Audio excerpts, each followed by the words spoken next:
Abonnez-vous et cliquez aussi sur la petite cloche de notification pour ne rien rater de nos prochaines vidéos. N'oubliez pas de partager aussi la vidéo et de la liker. Afrique N24. Cisco, bonjour. Par anticipation, je veux bien te souhaiter joyeux Noël. Cisco, merci pour ta sortie. J'ai lu ta planche, mais je n'ai pas eu la chance de lire celle de Ruffin. Bonjour mon frère Ruffin. Merci pour ton analyse commentaire très bien détaillée. Tout d'abord, je trouve que c'est allé trop vite en besogne en affirmant rapidement que Dame Marguerite Gnakadé est tombée en disgrâce. Nous ne connaissons pas le cahier de charge à elle confié par Faure en 2020. Est-ce une mission accomplie avec brio? Limogeage du CEMG, le tueur en paix Félix Abalo-Kadanga. La mise à la retraite de plusieurs officiers boudeurs. Et que sais-je encore? Le décret la relevant de ses fonctions nous informait qu'elle est rappelée à d'autres fonctions. Pour l'instant, nul ne le sait. Où est NC? Ensuite, affirmer que des officiers ayant duré à la tête des unités d'élite seuls peuvent faire des putschs à mon avis n'est pas juste. L'actuel président du Burkina Faso n'a pas fait un an à la tête d'une unité d'élite. Il faut juste un homme convaincu et déterminé qui est rassembleur parce que la troupe croit en lui, il est un réel exemple. C'est tout. Ces officiers boudeurs, mis à la retraite anticipée peuvent toujours renverser la situation. Nous avons vécu le cas de Jerry John Rawlings au Ghana pour son deuxième coup d'État. Où est NC? Enfin. Le peuple togolais est depuis un très long moment à la croisée des chemins et ne sait plus à quel saint se vouer. Nous évoluons à tâtins. Nous cherchons dans tous les sens dans des contradictions diverses. Qui cherche trouve. Il est important de ne jamais abdiquer. On finira par trouver la solution du changement car la seule chose éternelle est la terre. L'homme passe. Excellente fête de fin d'année 2022 à chacun et à tous dans l'expectative d'un lendemain meilleur. Le Togolais du Faso. Kwasi Cisco Amega. J'ai voulu tout de suite te dire merci parce que tu as la capacité de voir un peu loin. Quand quelqu'un dit, bon, un ministre ou un directeur en disgrâce sous une dictature, ce qui veut dire qu'il n'a pas encore compris. Il n'a pas encore compris. Au fait, quand il y a un problème, nous ne cherchons pas les détails. Nous voyons le nœud, l'âme du problème. Et c'est pour ça que tout est toujours faussé dans nos analyses, dans nos recherches de solutions quand il y a un problème.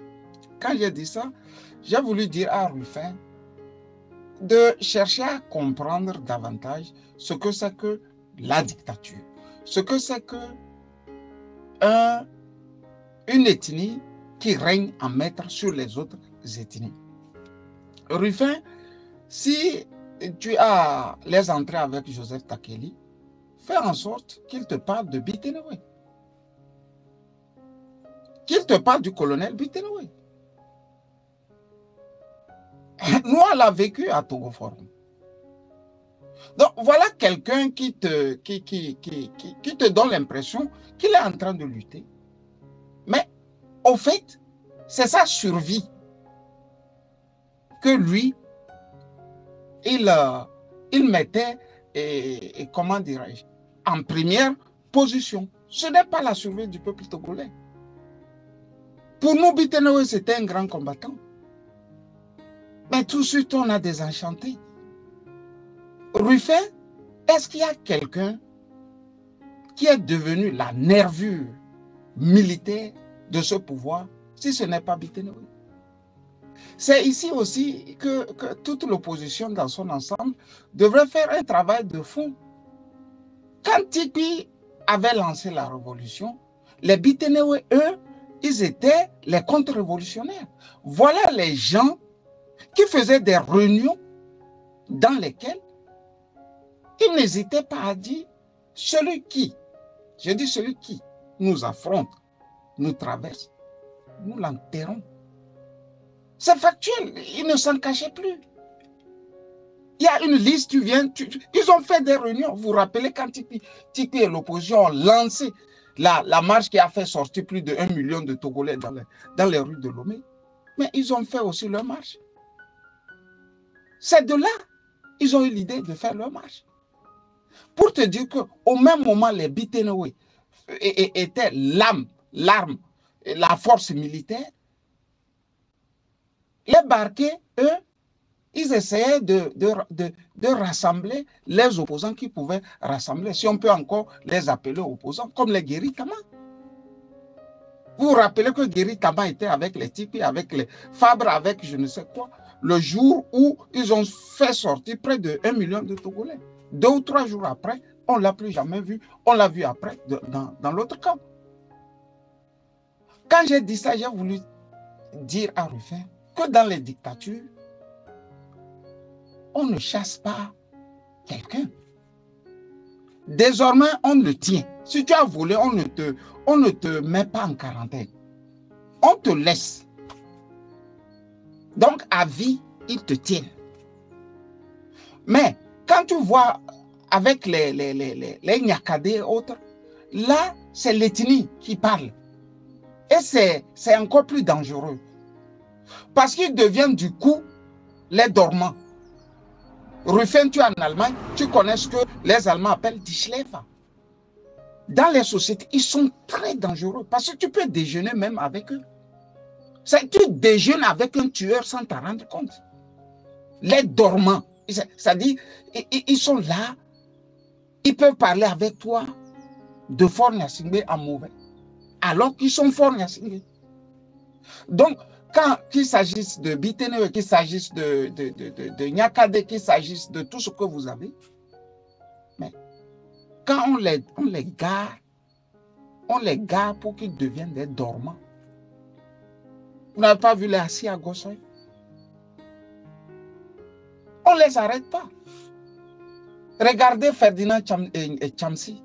C'est la plus grande crapule. Celle-là qui a mis sous tapis près de 14 milliards de nos francs.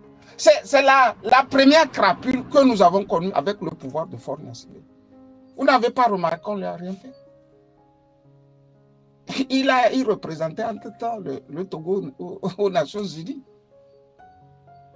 Donc, je n'arrive pas à comprendre pourquoi nous nous jetons sur des petits calculs parfois d'un président qui, lui, est en train de voir qui positionner où pour que lui, sa survie politique, son pouvoir continue. Il nous appartient de voir toujours, quand ils font leur tour, les détails. Citez-moi un seul officier, Kabié, ou même du Nord, qui a été en disgrâce, et puis bon, a fait valoir son mécontentement. Ils deviennent plus dangereux. Je dis dangereux. Dangereux. Vous voyez? Vous n'avez pas vu que quand les djihadistes ont commencé par menacer, c'est le général Nyakoudé, c'est ça? Comment il s'appelle encore? Berena, qui a mobilisé les gens de Pia. C'est-à-dire, là, ils ont senti que le pouvoir est en train de prendre des coups. Donc, ceux-là qui partent, ils s'en vont